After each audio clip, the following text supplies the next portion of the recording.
Ayesha charitable trust દિવ્યાંગ training સેન્ટરનું 2 વર્ષ પૂર્ણ થતા વાર્ષિક ઉત્સવનું આયોજન કરવામાં આવ્યું હતું, જેમાં મુખ્ય મહેમાન નિવેદિતા ફાઉન્ડેશનમાંથી નીપાબેન કમલભાઈ પટેલ તેમજ શહેજાદભાઈ સૈયદ હાજર રહ્યા હતા।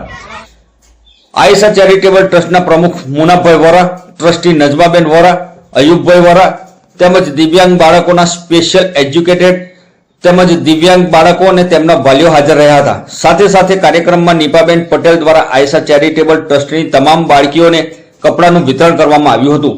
સાથે સાથે તમામ બાળકોને શહેજાદભાઈના હસ્તે ફૂડ પેકેટ્સનું વિતરણ કરવામાં આવ્યું હતું।